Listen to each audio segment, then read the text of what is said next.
ദൈവത്തിന് സ്തോത്രം.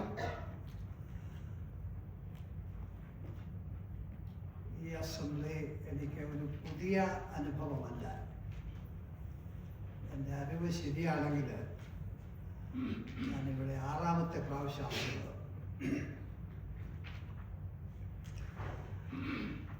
എൻ്റെ മുഖപരിചയമുള്ള അനേകർ ഇവിടെയുണ്ട്. ഞാൻ കർത്താവിനെ സ്തുതിക്കുന്നു ഈ അസംബ്ലിക്കായി, ലീഡർഷിപ്പിനായി, അനുഗ്രഹങ്ങൾക്കായി. മധ്യപ്രദേശിൽ 37 വർഷമായി കർത്താവിൻ്റെ വേലയിലാണ്. എന്നാൽ കോവിഡ് സമയത്ത് ഇവിടെ വന്നപ്പോൾ 2 വർഷത്തേക്ക് മടങ്ങിപ്പോകാൻ ഉള്ള സാവകാശം കിട്ടിയില്ല. അങ്ങനെ എൻ്റെ ടൂറിസ്റ്റ് വിസ റെസിഡൻറ്റ് വിസ ആയിട്ട് മാറി. അതുകൊണ്ട് കൂടെ വരേണ്ടതായിട്ടിരിക്കുന്നു. അല്ലെങ്കിൽ ഗ്രീൻ കാർഡ് ഉപേക്ഷിക്കണം. ആ ഒരു ചിന്തയിൽ ഇപ്പോൾ നിൽക്കുകയാണ്. കർത്താവിൻ്റെ വേലയ്ക്കായി കർത്താവ് വിളിച്ചു. അനേകരെ രക്ഷിക്കപ്പെടാനിടയായി. കർത്താവിൻ്റെ വചനം കേൾക്കാത്ത ആളുകളുടെ അടുക്കൽ എത്തിക്കാനൊക്കെ ഇടയായി. എനിക്ക് വളരെ സന്തോഷം തരുന്ന ഒരു മുഖമാണ് എൻ്റെ തങ്കച്ചൻ ബ്രദർ. ഞങ്ങൾ മൈലപ്രക്കാരാണ്. യാക്കോബായിൽ നിന്നും മർത്തോമായിൽ നിന്നുമാണ് ഞങ്ങൾ വന്നത്.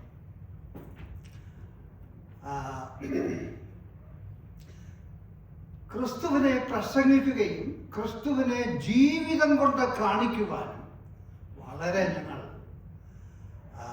നമ്മൾ ആഗ്രഹിക്കുകയാണ്, ശ്രമിക്കുകയാണ്.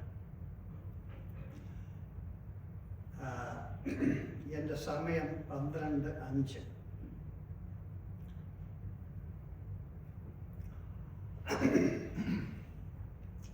പ്രിയരെ, ഇവിടെ സംസാരിക്കണമെന്ന് എന്നോട് സഹോദരനെ ആവശ്യപ്പെട്ടപ്പോൾ മുതൽ ഞാൻ ദൈവസന്നിധിയിലിരുന്നു.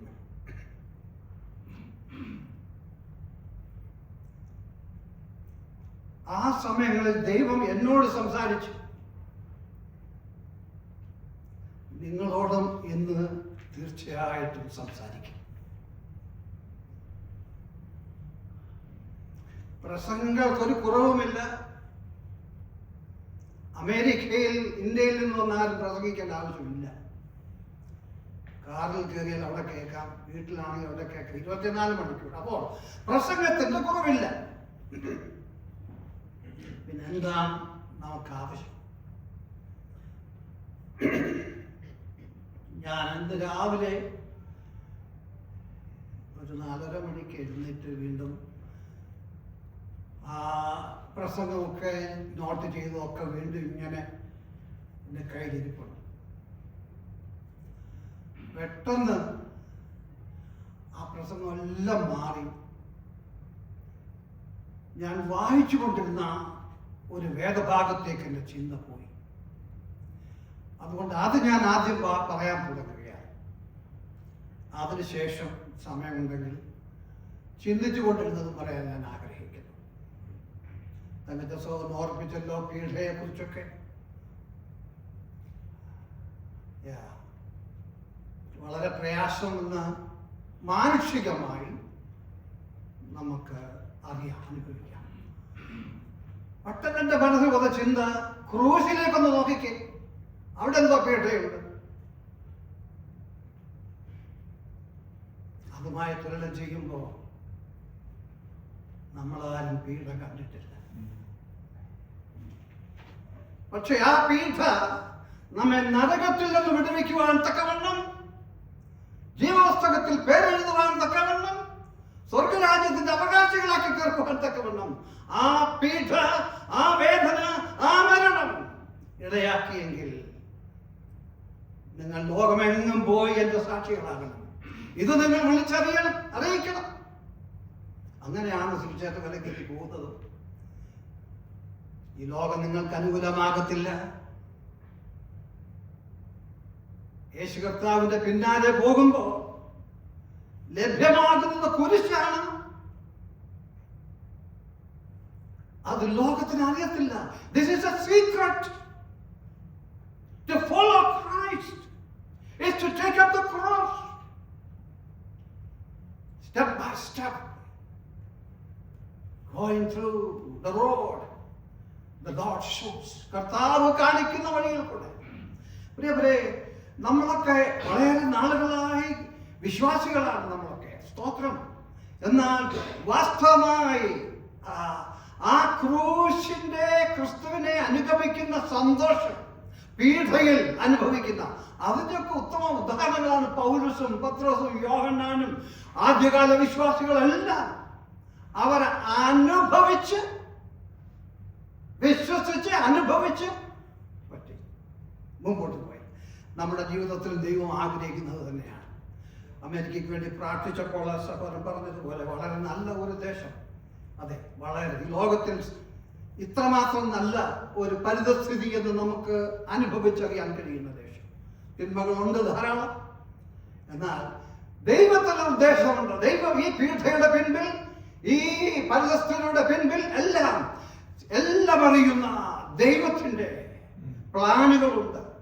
അത് നമ്മൾ മനസ്സിലാക്കണം. ദൈവമായിട്ട് നമ്മളെ സഹായിക്കുമാറാകട്ടെ. ഞാൻ പറയാൻ ആഗ്രഹിക്കുന്ന കാര്യം, ഈ ആവർത്തന പുസ്തകം 32-ാം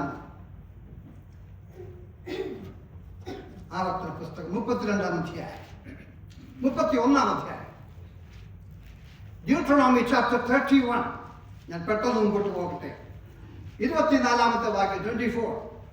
മോശ ഈ ന്യായപ്രമാണത്തിലെ വചനങ്ങൾ മുഴുവനും ഒരു പുസ്തകത്തിൽ എഴുതി തീർന്നപ്പോൾ യഹോവയുടെ നിയമപ്പെട്ടകം ചുമക്കുന്ന ലേവ്യരോട് കൽപ്പിച്ചതെന്തെന്നാൽ, ഈ ന്യായപ്രമാണ പുസ്തകം എടുത്ത് നിങ്ങളുടെ ദൈവമായ യഹോവയുടെ നിയമപ്പെട്ടകത്തിനരികെ വെക്കുകയും അവിടെ അത് നിന്റെ നേരെ സാക്ഷിയായിരിക്കും. ന്യായപ്രമാണ പുസ്തകം നിന്റെ നേരെ സാക്ഷിയായിരിക്കും. ഈ പുസ്തകം കയ്യിലിരിക്കുന്നവരെ, ഇതൊരു സാക്ഷിയാണ്. എത്ര വർഷങ്ങളായി നമ്മൾ വായിച്ചുകൊണ്ടിരിക്കുകയാണ്. ഇതൊരു സാക്ഷിയാണ്. നമ്മൾ ആരാണ്, എങ്ങനെയാണ് ജീവിതം, ദൈവമഹത്വത്തിനോ അതോ ലോകപ്രകാരമോ, ഇതെല്ലാം തിരിച്ചറിയാൻ കഴിയുന്ന ഈ ന്യായപ്രമാണം വായിക്കുമ്പോഴാണ്. ഈ വേദപുസ്തകം വായിക്കുമ്പോൾ ഉണ്ടാകുന്നതായിട്ടുള്ള അനുഭവം എന്താണ്? ഞാൻ എൻ്റെ അനുഭവത്തെ പറയട്ടെ. ഞാൻ പൊട്ടിക്കരഞ്ഞിട്ടുണ്ട് വേദപുസ്തകം വായിക്കുമ്പോൾ.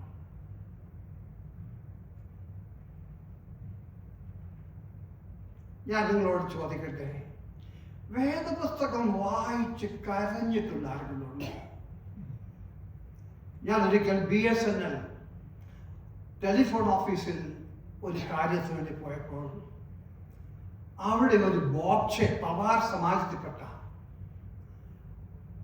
അദ്ദേഹം ഓഫീസിൽ ഇരുന്ന് ബൈബിൾ വായിക്കുകയും തൻ്റെ കണ്ണിൽ കൂടെ കണ്ണുനീരൊഴുകുന്നു. എന്നെ അത്ഭുതപ്പെടുത്തി. ആ സഹോദരൻ ഇന്ന് നമ്മുടെ ഒരു വിശ്വാസിയാണ്. വേദപുസ്തകം വായിക്കുമ്പോൾ കരയുന്ന അനുഭവം എങ്ങനെയുണ്ടാകുന്ന അറിയാമോ?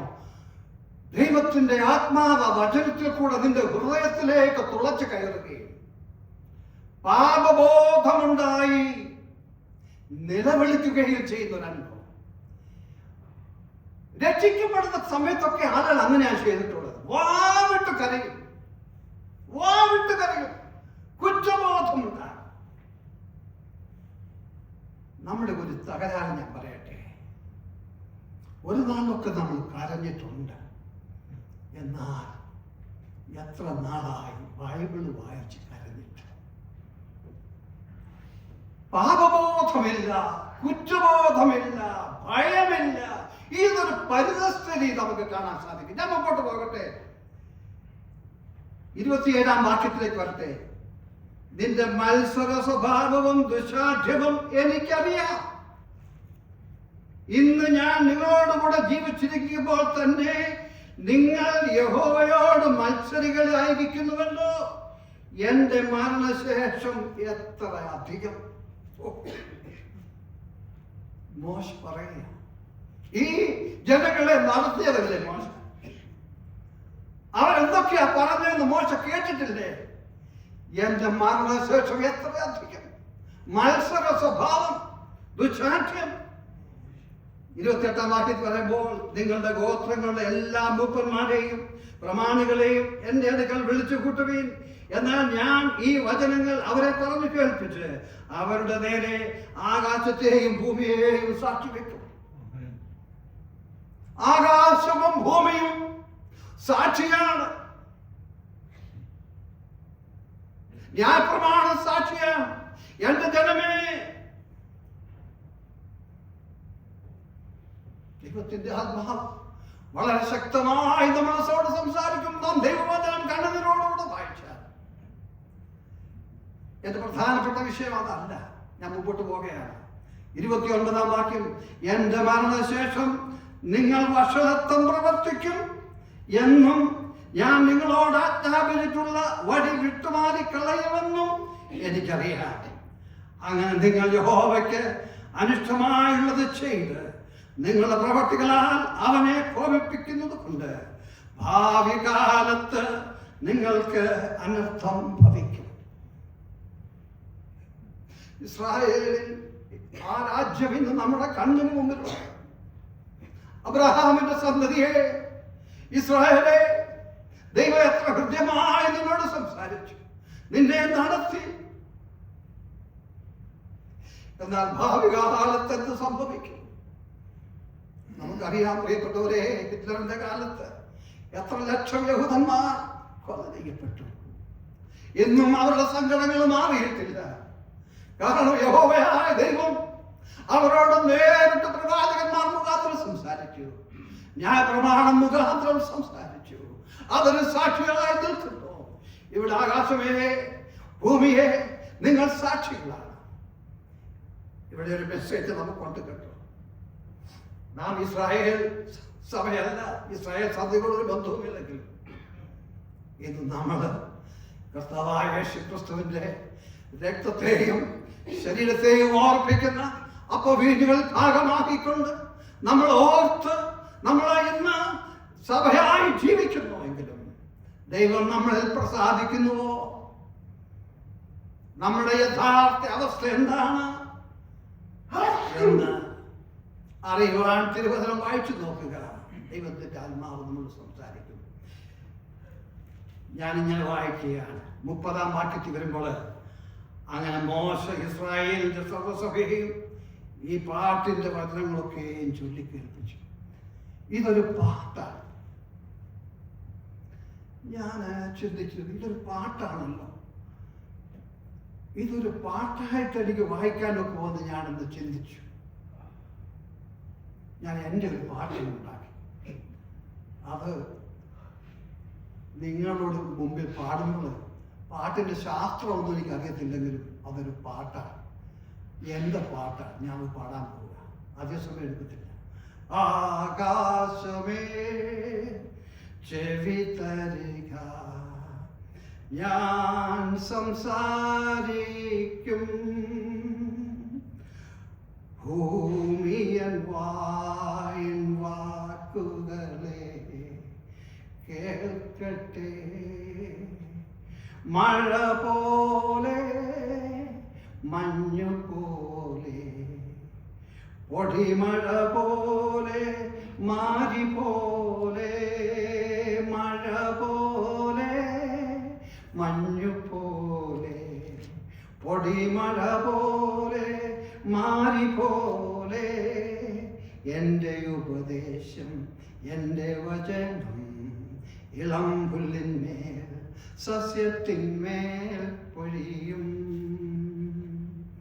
ഞാൻ യഹോവയുടെ നാമം ഘോഷിക്കും.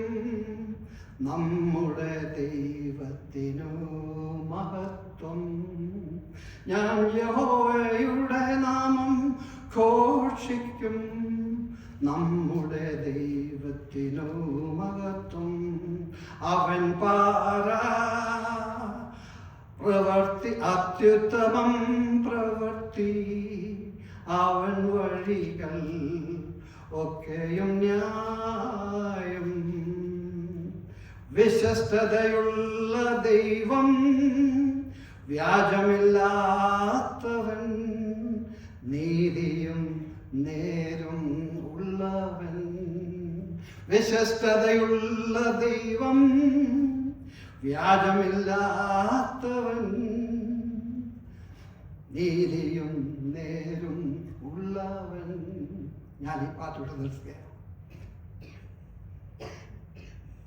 അവൻ പാറ, അവന്റെ പ്രവൃത്തി അത്യുത്തമം, അവന്റെ വഴികളൊക്കെയും ന്യായം. അവൻ വിശ്വസ്തതയുള്ള ദൈവം, വ്യാജമില്ലാത്തവൻ, നീതിയും നേരുമുള്ളവൻ. ഇതൊക്കെയാണ് വിശ്വാസികളുടെ ഗുണങ്ങൾ. വിശ്വസ്തത, നീതി, ന്യായം, വ്യാജമില്ലായ്മ. പക്ഷേ നാം താപ്പോട്ട് വായിക്കുമ്പോൾ നമുക്കൊരു കാര്യം കാണാൻ സാധിക്കും. ഞാൻ പെട്ടെന്ന് വായിച്ചു പോവുകയാണ്. താൻ ഇസ്രായേലിനെ ചുറ്റി പരിപാലിച്ചു. 10-ാം വാക്യം. കൺമണി പോലെ അവരെ സൂക്ഷിച്ചു. കഴുകൻ തന്റെ കൂടണക്കി കുഞ്ഞുങ്ങൾക്ക് മീതെ പറക്കും പോലെ താൻ ചിറക് വിരിച്ച് അവനെ എടുത്ത് തന്റെ ചിറകിന്മേൽ അവനെ വഹിച്ചു. യഹോവ തനിയെ അവനെ നടത്തി. ദൈവം ഇസ്രായേലിനെ നടത്തിയ വഴികളാണ്. ദൈവം സഭയെ നടത്തുന്നതും ഇതുപോലെ തന്നെയാണ്. നാം അറിയുന്നില്ലെന്നേ ഉള്ളൂ. പക്ഷെ അടുത്ത ഭാഗത്ത് നമ്മൾ വായിക്കുന്നത് എന്താണെന്ന് അറിയാമോ? 15-ാം വാക്യം നോക്കുക. യെശൂരനോ പുഷ്ടി വെച്ച് ഉദച്ചു, നീ പുഷ്ടി വെച്ച് കനത്ത തടിച്ചിരിക്കുന്നു. തന്നെ ഉണ്ടാക്കിയ ദൈവത്തെ അവൻ ത്യജിച്ചു, തന്റെ രക്ഷയുടെ പാറയെ നിരസിച്ചു. ദേവന്മാർക്ക് ബലി കഴിച്ചു. നിന്നെ ജനിപ്പിച്ച പാറയെ നീ വിസ്മരിച്ചു. നിന്നെ ഉത്പാദിപ്പിച്ച ദൈവത്തെ നീ മറന്നു കളഞ്ഞു.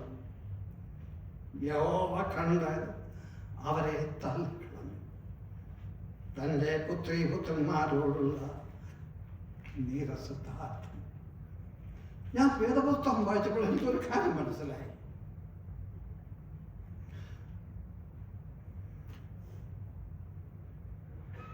ദൈവം ന്യായാധിപനാണ്. അവൻ ന്യായം വിധിക്കാതെ വിടുകയില്ല. ദൈവത്തിന്റെ വിശുദ്ധി, ദൈവത്തിന്റെ പവിത്രത പാപത്തെ ന്യായം വിധിക്കാതെ വിടുകയില്ല. നാം ചെയ്യുന്ന ഏത് ചെറിയതോ വലുതോ ആയ പ്രവൃത്തികളും പരിശോധിക്കുന്ന ദൈവം. അശുദ്ധിയെ ദൈവം ഒരിക്കലും അനുവദിക്കുകയില്ല. പാപത്തെ ശിക്ഷിക്കാതെ വിടുകയില്ല. പാപത്തെ ശിക്ഷിക്കാതെ വിടുമായിരുന്നുവെങ്കിൽ ക്രൂശിൽ യേശു ക്രിസ്തുവിനെ, കർത്താവിനെ, തന്റെ ഏകജാതപുത്രനെ മരിക്കുവാൻ അനുവദിക്കുകയില്ലായിരുന്നു. ക്രൂശിലെ മഹായാഗം എന്നുള്ളത് ദൈവത്തിന്റെ ഭയങ്കരമായ ന്യായവിധിയാണ്. പ്രിയപ്പെട്ടവരെ, നമ്മുടെ ഓരോരുത്തരുടെയും ന്യായം ചെയ്യും. പാപത്തെ കുറിച്ച് അവൻ ന്യായം വിധിച്ചു. ദൈവത്തിന് സ്തോത്രം. ഇസ്രായേലിനോട് ബന്ധിച്ച് നമ്മൾ ഈ പുതിയ നിയമസഭയിൽ വരുമ്പോൾ നമ്മൾ ഓർക്കണം ഈ കാര്യം. പലപ്പോഴും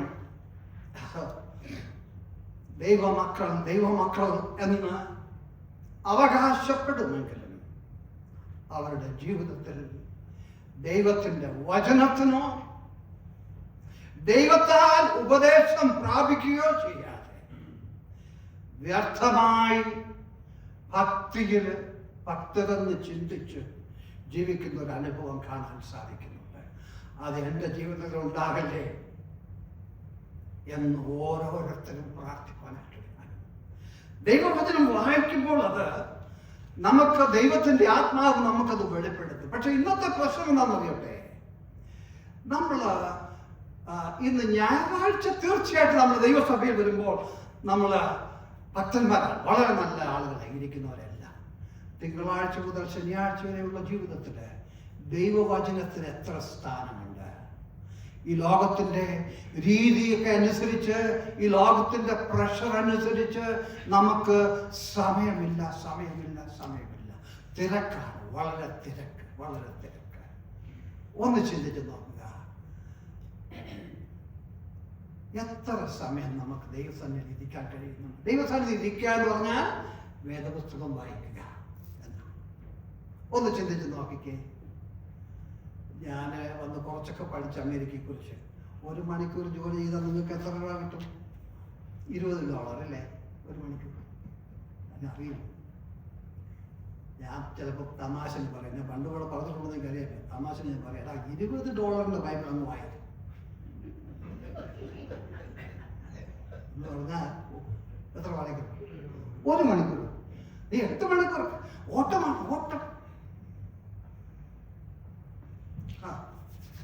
ദൈവവചനം വായിക്കാൻ, ദൈവം നമ്മളോട് സംസാരിക്കാൻ ഇടയാകത്തതുകൊണ്ടാണ് ദൈവഭയം നമുക്കില്ലാതെ പോകുന്നത്. അത് നമ്മൾ പ്രത്യേകം ഓർക്കണം. അങ്ങനെ വരരുതേ എന്ന് ഓരോരുത്തരും തീരുമാനമെടുക്കുക. എനിക്ക് ദൈവം ഭാഗം ഇരുന്ന് കരയണമെന്ന് ആഗ്രഹമുണ്ടാകട്ടെ. കരയാതെ നിവർത്തിയില്ല. കരഞ്ഞെങ്കിലേ നമ്മുടെ ഹൃദയം അലിയുകയുള്ളൂ. ഇന്ന് ഹൃദയത്തിനൊന്നും അലിവില്ല. അവരവസ്ഥ നമ്മുടെ ജീവിതത്തിൽ ഉണ്ടാകാം. കാരണം അത്രത്തോളം ഈ ലോകം നമ്മളെ ചതിക്കും. പിശാചിന്റെ വലിയ പ്രവർത്തനമുണ്ട് ഈ ലോകത്തിൽ. എന്നാൽ കർത്താവ് ഉള്ളത് കൊണ്ട് സ്തോത്രം. കർത്താവിന് മാറ്റമില്ല, വ്യാജമില്ലാത്തവൻ, വിശ്വസ്തതയുള്ള ദൈവം, നീതിയും പ്രവർത്തിക്കുന്ന ദൈവം. അവൻ വാക്ക് മാറത്തില്ല, ക്രൂശ് ഒരിക്കലും മാറിപ്പോകത്തില്ല, അവന്റെ രക്തത്തിന്റെ ശക്തി ഒരിക്കലും കുറഞ്ഞു പോകത്തില്ല. പക്ഷെ നിനക്ക് ആഗ്രഹമുണ്ട് അവന്റെ മുമ്പിലിരിക്കുക, വ്യക്തിപരമായി അങ്ങനെ ഒരു തീരുമാനമെടുക്കുക. എനിക്ക് ദൈവം മുമ്പിലിരിക്കണം. വേദപുസ്തകം വായിക്കുന്ന പലപ്പോഴും നമുക്ക് അറിയാവുന്നൊരു വിഷയമാണെങ്കിലും എൻ്റെ അനുഭവത്തെ പറയട്ടെ പ്രിയപ്പെട്ടവരെ. മോശയുടെ 5 പുസ്തകങ്ങൾ വളരെ പ്രധാനപ്പെട്ടതാണ്. ഇസ്രായേലിന്റെ ചരിത്രമാണ് പിന്നീട് എസ്തർ വരെയുള്ള പുസ്തകം. യോബ് മുതൽ ശ്രേഷ്ഠഗീത, ഉത്തമഗീതം വരെയുള്ള പുസ്തകം പാട്ടാണ് ഇസ്രായേലിന്റെ. സങ്കീർത്തനം വായിക്കാൻ നമുക്ക് ഉറങ്ങാനൊക്കെ എത്ര മനോഹരമായ പാട്ടുകളാണ്. പ്രവാചക ശബ്ദമാണ് യെശയ്യാവ് മുതൽ മലാക്കി വരെ. 4 നമുക്ക് വിഭാഗിക്കാൻ സാധിക്കും പഴയ നിയമത്തെ. സമയമുള്ള സഹോദരനോട് ഞാൻ ഒരു ആലോചന പറയാം. 4 അധ്യായം വായിക്കാം. ഉൽപ്പത്തി 1, അതിനുശേഷം യോശുവ 1, അതിനുശേഷം ഒരു സങ്കീർത്തനം 1, യെശയ്യാവ് 1. 4 അധ്യായമായില്ലേ? അതുപോലെ ഡെയിലി 2, 3 ഇങ്ങനെ 4 അധ്യായം വായിക്കുക. സമയമുള്ളവരോട് ഞാൻ പറയുക, ഈ ഒരു പ്രാക്ടീസ് ഞാൻ ചെയ്തു നോക്കി. പുതിയ നിയമം നമുക്ക് 3 ആയിട്ട് വായിക്കാം. സുവിശേഷങ്ങൾ 1, മത്തായി 1, അതിനുശേഷം റോമർ 1, വെളിപ്പാട് 1, 3, 4, 3, 7 അധ്യായം ഒരു ദിവസം വായിക്കാൻ കഴിഞ്ഞാൽ അവൻ ശക്തനായിരിക്കും. 4 ഭാഗം, 7 ഭാഗം, 7 അധ്യായമാണ്. 4, 3, 7. എല്ലാവരേക്കും സാധിക്കത്തില്ല. അറ്റ്ലീസ്റ്റ് 2 അധ്യായം വായിക്കുന്നു, 1 അധ്യായം വായിക്കാൻ സാധിക്കും പൂർണ്ണമായി. അല്പസ്പീഡ് ദൈവവചനം വായിക്കുന്നു, നമ്മളെ ശക്തീകരിക്കും. നമ്മുടെ പ്രശ്നങ്ങൾക്കൊക്കെ പരിഹാരം ദൈവവചനമാണ് എന്ന് എനിക്ക് മനസ്സിലാക്കാനായിട്ട് സാധിച്ചിട്ടുണ്ട്. ഇസ്രായേൽ അനുഭവിക്കുകയാണ്. നമുക്കറിയാം ഒക്ടോബർ 7 സംഭവിച്ചത് എന്താണ്? ഗാസയിൽ. അവിടെ തീർന്നില്ല. ഇന്നുള്ളാരോ ഒരു പ്രിയ സഹോദരൻ ട്രംപിന് വേണ്ടി പ്രാർത്ഥിക്കണം, വിദേശത്തിന് വേണ്ടി പ്രാർത്ഥിക്കണം. പക്ഷെ ട്രംപ് നമ്മളെ രക്ഷിക്കുകയില്ല. ട്രംപിനെ കൊണ്ട് സാധിക്കത്തില്ല. കാരണം നമ്മൾ വായിക്കുന്നുണ്ട്, അധർമ്മമൂർത്തി വെളിപ്പെടാറായി, എതിർ ക്രിസ്തു വരാറായി. ഇപ്പോൾ തന്നെ അനേക എതിർ ക്രിസ്തുക്കളുണ്ട്. ഹിറ്റ്ലർ വന്നപ്പോ പറഞ്ഞു ഇവനാണ് അവൻ എന്ന് അത് ആദ്യം ചിന്തിച്ചു. ഹിറ്റ്ലറെ കാട്ടിൽ ഭയങ്കരൻ വരാൻ പോകുകയാണ്. അന്ത്യനാഴിക വന്നിരിക്കുന്നു. യോഹന്നാൻ തന്നെ പറയുകയാണ് കാര്യം. അന്ത്യനാഴി, അന്ത്യസമയമാണ്. സംഭവങ്ങളെല്ലാം വെച്ച് നിങ്ങൾ നോക്കിക്കേ. റഷ്യയും ഉക്രൈനും തമ്മിൽ യുദ്ധം തുടങ്ങിയിട്ട് എത്ര നാളായി?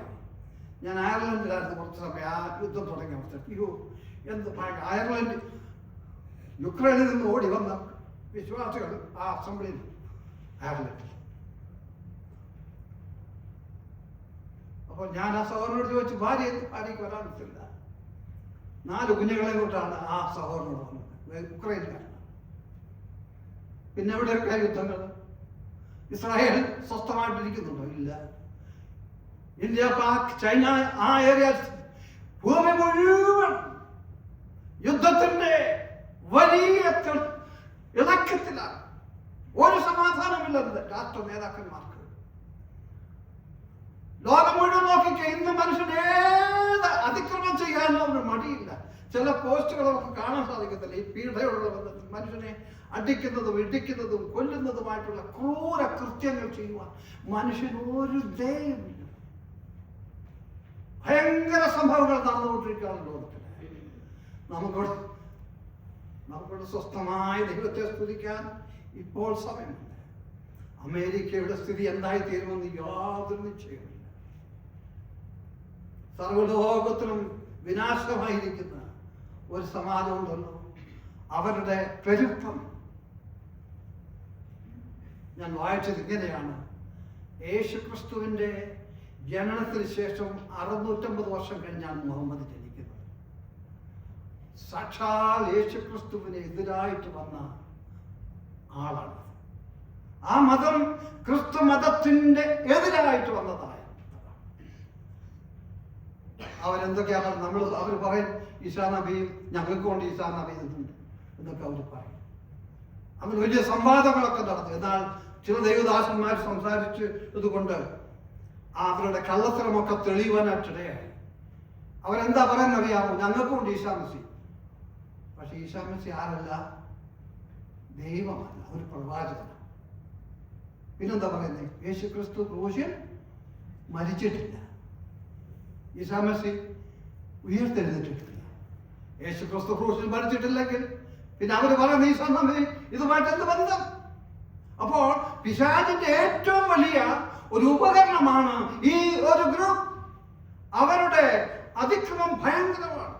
വേൾഡ് ട്രേഡ് സെന്റർ നിങ്ങൾ ഓർത്ത് നോക്കിക്കേ.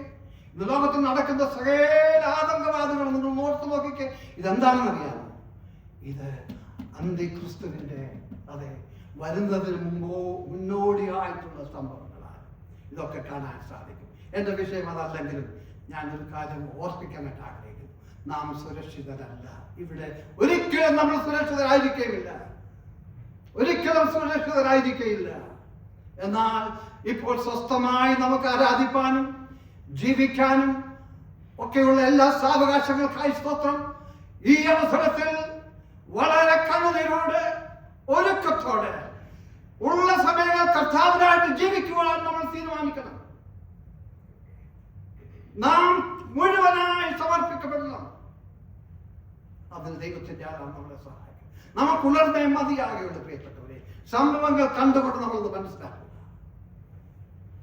ഈ നാളുകൾ ദൈവം എന്നെ വളരെയധികം സഹായിച്ചു. കാരണം ഇപ്പോൾ ഞാനിവിടെ വന്നിട്ട് 6 മാസമായി.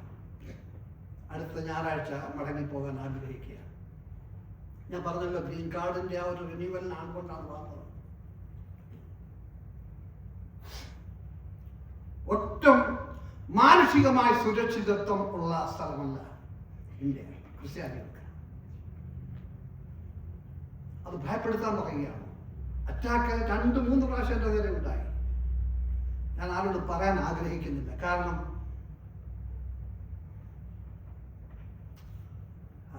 സ്തോത്രം.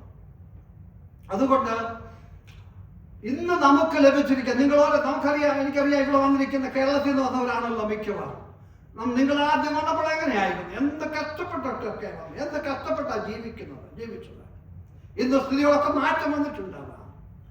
നന്ദിയോടെ ദൈവത്തെ സ്തുതിച്ചുകൊണ്ട് നമുക്ക് ലഭിക്കുന്ന അവസരങ്ങളൊക്കെ, നമുക്ക് ലഭിക്കുന്നതായിട്ടുള്ള സകല സൗകര്യങ്ങളും യേശു കർത്താവിന്റെ മഹത്വത്തിന് വേണ്ടി ഉപയോഗിക്കുവാൻ തക്കവണ്ണം ഉള്ള ചലഞ്ച് നമുക്കുണ്ടായാൽ അത് ഏറ്റവും അനുഗ്രഹമായിട്ട് തീരുമെന്ന് ഞാൻ ഓർപ്പിക്കട്ടെ. ഒന്ന്, ദൈവവചനം അനുഗ്രഹമായി വായിക്കുക.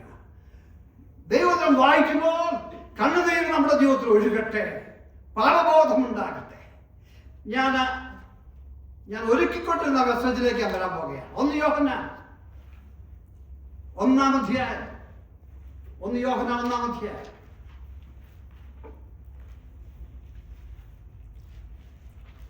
അതിന്റെ 5 മുതലുള്ള വാക്യം. ദൈവം വെളിച്ചമാകും, അവനിൽ ഇരുട്ട് ഒട്ടുമില്ല എന്ന് ഉള്ളത് ഞങ്ങൾ അവനോട് കേട്ട് നിങ്ങളോട് അറിയിക്കുന്ന ദൂതാണ്. അവനോട് കൂട്ടായ്മയുണ്ട് എന്ന് പറയുകയും ഇരുട്ടിൽ നടക്കുകയും ചെയ്താൽ നാം പോഷ്ക് പറയുന്നു, സത്യം പ്രവർത്തിക്കുന്നതുമില്ല. അവൻ വെളിച്ചത്തിൽ ഇരിക്കുന്നത് പോലെ നാം വെളിച്ചത്തിൽ നടക്കുന്നുവെങ്കിൽ നമുക്ക് തമ്മിൽ കൂട്ടായ്മയുണ്ട്. അവന്റെ പുത്രനായ യേശുവിന്റെ രക്തം സകല പാപവും പോക്കി നമ്മെ ശുദ്ധീകരിക്കുന്നു. ഞാൻ അവിടെ നിർത്തുകയാണ്, സമയക്കുറവുകൊണ്ട്. ഇവിടെ എന്താ യോഹന്നാൻ പറയുന്നറിയാമോ? യോഹന്നാൻ ആദ്യം പറഞ്ഞത് ഞങ്ങള് കേട്ടു, ഞങ്ങൾ കണ്ടു, ഞങ്ങൾ നോക്കി, ഞങ്ങൾ തൊട്ടു, ജീവന്റെ വചനം പ്രത്യക്ഷമായി എന്ന് പറഞ്ഞാൽ യേശു ക്രിസ്തു വന്നു. അവനെ ഞങ്ങൾ കേട്ടു, നോക്കി, കണ്ടു, തൊട്ടു. ആ വചനം നിങ്ങളോട് അറിയിക്കുന്നു. ആ വചനം നിങ്ങൾ കേട്ടു, അവനെ നിങ്ങൾ കൈക്കൊണ്ടു, ദൈവമക്കളായി തീർന്നു. ഞങ്ങൾ തൊട്ടു. നമുക്കറിയാമല്ലോ, അവന്റെ വിലാപ്പുറത്ത് ഈ കൈയിടാതെ ഞാൻ വിശ്വസിക്കുകയില്ല എന്ന് പറഞ്ഞല്ലോ ഒരു പുസ്തകം. തൊട്ടു. അവന്റെ വിലാപ്പുറത്തുനിന്ന് ഒഴുകിയ രക്തവും വെള്ളവും നമ്മുടെ പാപത്തിന്റെ പരിഹാരത്തിന് വേണ്ടിയായിരുന്നു. അങ്ങനെ അവർ രക്ഷിക്കപ്പെട്ടു. അവരോട് യോഹന്നാൻ പറയുകയാണ്, ദൈവം വെളിച്ചമാണ്. ഈ യോഹന്നാൻ യേശു കർത്താവിനെ കുറിച്ച് പറഞ്ഞ കാര്യങ്ങളാണ് സുവിശേഷത്തിൽ. യോഹന്നാൻ സുവിശേഷം 1, 2, 3 അധ്യായങ്ങളിൽ യോഹന്നാൻ കണ്ട ഈ ദൈവത്തിന്റെ മഹത്വത്തെ കുറിച്ച് വർണ്ണിക്കുകയാണ്. യോഹന്നാൻ പറയുകയാണ്, ദൈവം ആരാണ്? വെളിച്ചം. നമുക്കറിയാം ഉൽപ്പത്തിയിൽ എങ്ങനെ തുടങ്ങുന്നത്? വെളിച്ചം ഉണ്ടാകട്ടെ എന്ന് കൽപ്പിച്ചു, വെളിച്ചമുണ്ടായി. എന്നാൽ ദൈവം വെളിച്ചമാണെന്നൊന്നും പുതിയ പഴയ നിയമത്തിൽ പറഞ്ഞിട്ടില്ല.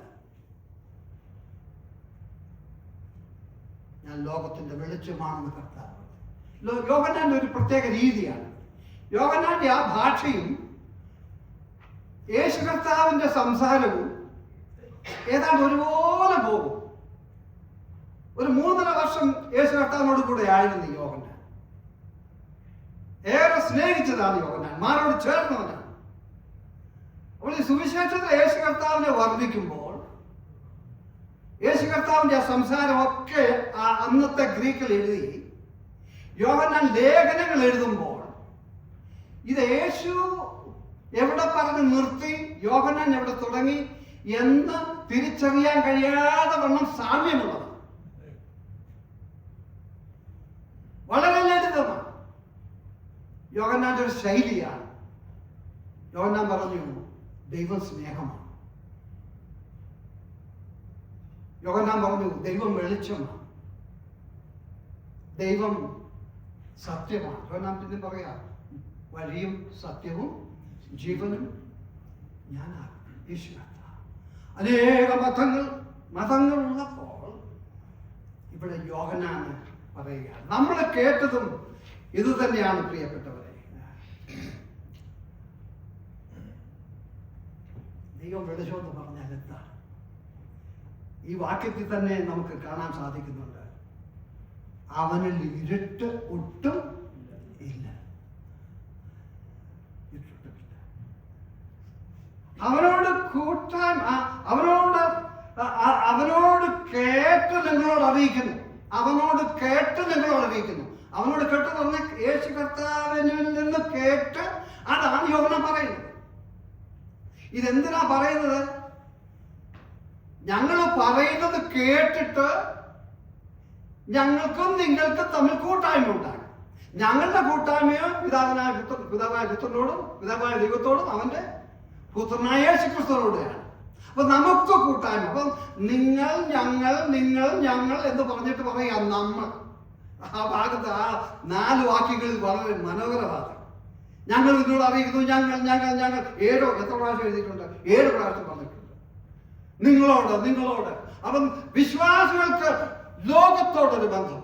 ആ ബന്ധത്തെ കൂടെ ആ യേശു കർത്താവിനെ അറിയിക്കുന്ന സുവിശേഷ വേല, അത് കേട്ട് സഭയിലേക്ക് വരുന്ന വിശ്വാസികൾ.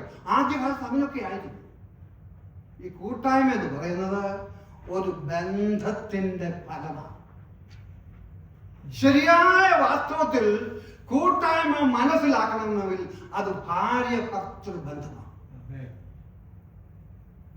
ഊഷ്മളമായ, രസകരമായ, സന്തോഷകരമായ ഒരു ബന്ധത്തിന്റെ ഫലമാണ് കൂട്ടായ്മ.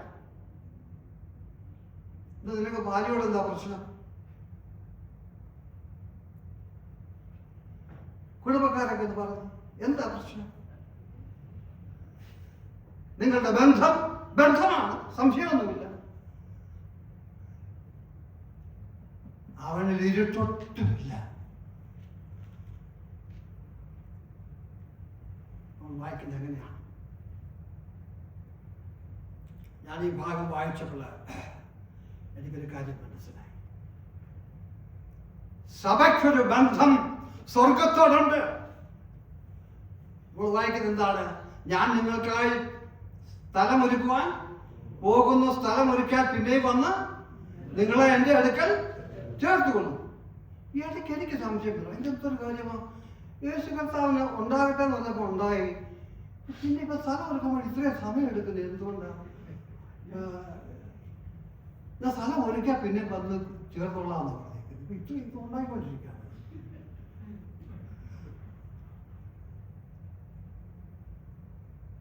അതെ, പിതാവ് സ്വർഗത്തിലേക്കുള്ള വഴി എന്താണെന്ന് അറിയത്തില്ല. നിനക്കറിയത്തില്ല. ഞാൻ തന്നെ വഴി, സത്യം, ജീവൻ. അവൻ നമുക്കായി സ്ഥലമൊരുക്കി. വാസ്തവത്തിൽ ആ പോയിന്റ് മനസ്സിലാക്കുന്നത് അവൻ ആ ഒരുക്കിയത് എവിടെയാണെന്നറിയാമോ? കാൽവറി കുരിശിലാണ്. കാൽവറി കുരിശിൽ നമുക്കായി ഭവനം ഒരുക്കി കഴിഞ്ഞു. നമ്മുടെ സകല പാപവും അവൻ പേറി ക്രൂശിൽ മരിച്ചപ്പോൾ അവൻ നമുക്കായി സ്ഥലമൊരുക്കുകയായിരുന്നു.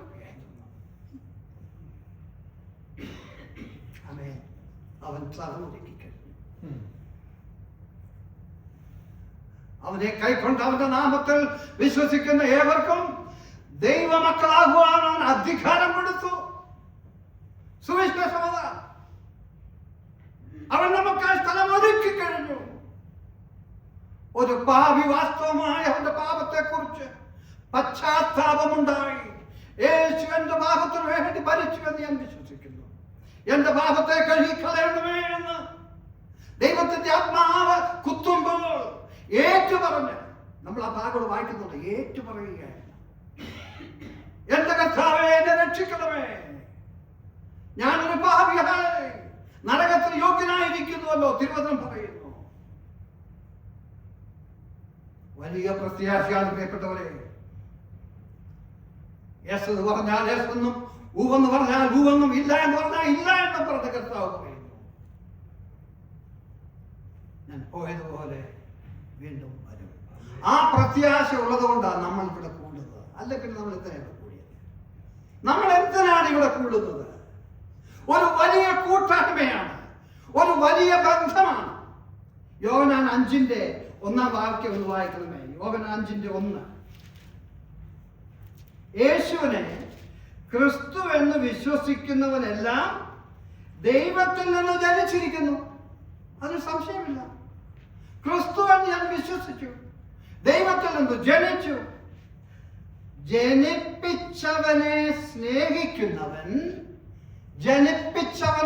സ്നേഹിക്കുന്നവൻ എല്ലാം അവനിൽ നിന്ന് ജനിച്ചവരെയും സ്നേഹിക്കുന്നു. ഞാൻ എന്തിനാണ് എന്റെ സഹോദരനെ സ്നേഹിക്കുന്നത്? നമ്മൾ തമ്മിൽ സ്നേഹിക്കുന്നത് സ്നേഹിക്കാൻ കാരണം എന്താണ്? ജനിപ്പിച്ചവനെ സ്നേഹിക്കുന്നു. നമ്മൾ ഒരപ്പന്റെ മക്കളാണ്. അതൊരു വലിയ റിലേഷനാണ്, ഒരു ബന്ധമാണ്. അതുകൊണ്ടാണ് നമ്മൾ തമ്മിൽ സ്നേഹിക്കുന്നത്. പക്ഷെ യോഹന്നാൻ പറഞ്ഞൊരു കാര്യമുണ്ട് കേട്ടോ. ഈ വെളിച്ചത്തിന്റെ ഗുണം എന്താണെന്നറിയാമോ? വെളിച്ചം ഭയങ്കര ശോഭയുള്ളതാണ്. സൂര്യനെ കണ്ടിട്ടുണ്ട് 12 മണിക്ക്. നമ്മുടെ പൗലോസ് ഒരു പ്രാവശ്യം കണ്ടു. 3 ദിവസം അന്ധനായിട്ട് സൂര്യനെ കാണാൻ ഒക്കത്തില്ല കേട്ടോ. ശോഭാപൂർണനാണ് സൂര്യൻ. ഈ സൂര്യനെ സൃഷ്ടിച്ച ദൈവത്തിന്റെ മുഴുവൻ ശോഭയിൽ വന്നാൽ നമുക്ക് കാണാൻ കഴിയില്ല. ഈ ശരീരത്തിൽ മഹാശോഭയുള്ള glorious our God is. You realize this truth? നമ്മൾ വായിക്കുന്ന അവൻ ഒട്ടും ഇരുട്ടില്ല.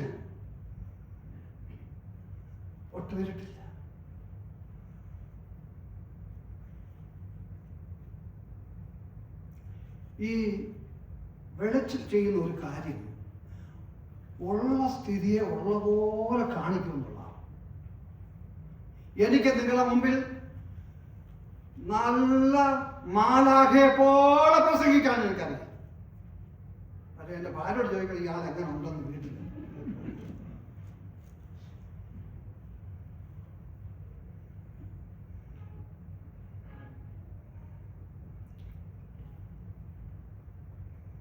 അവനെല്ലാം ഒട്ടും കിട്ടില്ല. പിന്നീട് പറയുക 6-ാം വാക്യം, അവനോട് കൂട്ടായ്മയുണ്ട് എന്ന് പറയുകയും ഇരുട്ടിൽ നടക്കുകയും ചെയ്താൽ നാം പറയുന്നു, സത്യം പ്രവർത്തിക്കുന്നതല്ല. അവനോട് കൂട്ടായ്മയുണ്ട് എന്ന് പറയുകയും ഇരുട്ടിൽ നടക്കുകയും ചെയ്താൽ, യോഹന്നാനോടെ പറയുന്നത് നീ കള്ളനാണ്. നിങ്ങൾക്ക് ആർക്കെങ്കിലും ഇഷ്ടമുണ്ടോ കള്ള എന്ന് വിളിക്കുന്നത്? കേട്ടിരിക്കുന്നൊരു കള്ള.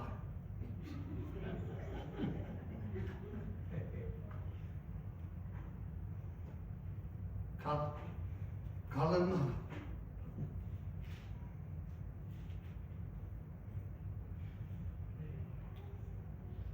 ദൈവഹിതത്തിന് വിരോധമായി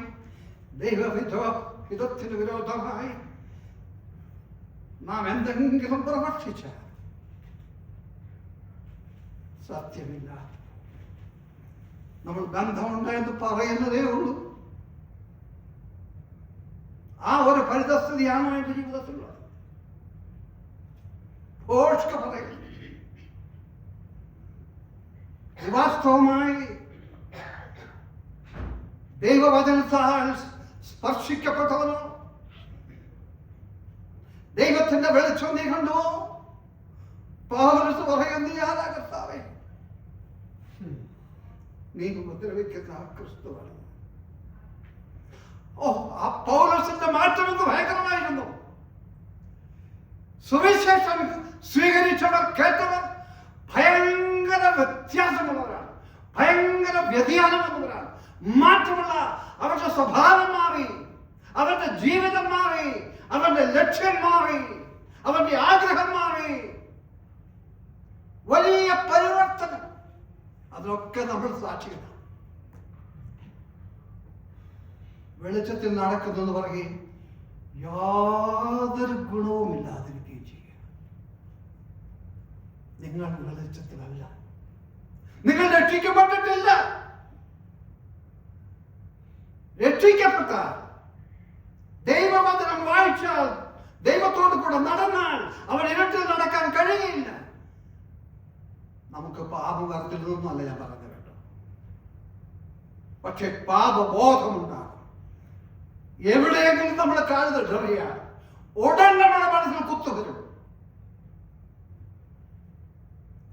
നാം വെളിച്ചത്തിൽ നടക്കുന്നതുള്ളതിന്റെ ഏറ്റവും വലിയ തെളിവ് നമുക്ക് പാപബോധം ഉണ്ടാകും എന്നുള്ളതാണ്. നമുക്ക് ആ യേശു ക്രിസ്തുവിനെ പോലുള്ള ജീവിക്കാൻ കഴിയത്തില്ല.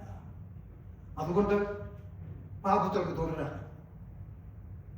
അതുകൊണ്ടാണ് ഇവിടെ ഞാൻ പെട്ടെന്ന് നിർത്തുന്നത്, എൻ്റെ സമയം കഴിഞ്ഞു. അതുകൊണ്ടാണ് നമ്മളൊരു വാക്യം വായിക്കുന്നത്. 9-ാം വാക്യം. നമ്മുടെ പാപങ്ങളെ ഏറ്റുപറയുന്നുവെങ്കിൽ അവൻ നമ്മോട് പാപങ്ങളെ ക്ഷമിച്ച് സകല അനീതിയും പോക്കി നമ്മെ ശുദ്ധീകരിക്കുവാൻ തക്കവണ്ണം വിശ്വസ്തനും നീതിമാനും ആകും. ദൈവത്തിന്റെ ആത്മാവ് നമ്മളെ സഹായിക്കട്ടെ. നമുക്ക് പാപബോധമുണ്ടാകും. വെളിച്ചത്തിൽ നടക്കുമ്പോൾ കൂട്ടായ്മ ഉണ്ടാകും. ദൈവത്തോട് കൂടെ നടക്കുന്നതിൻ്റെതായ സകല ആത്മീയ അനുഗ്രഹങ്ങളുടെയും പങ്കാളികളായി തീരുവാൻ നമുക്കിടയാകും. ദൈവത്തിന്റെ ആത്മാവ് നമ്മളെ സഹായിക്കുമാറാകട്ടെ. എൻ്റെ സമയം ഇവിടെ അവസാനിക്കുന്നു. ഞാൻ ഇങ്ങനെ പറഞ്ഞു നിർത്തുവാനായിട്ട് ആഗ്രഹിക്കുകയാണ്.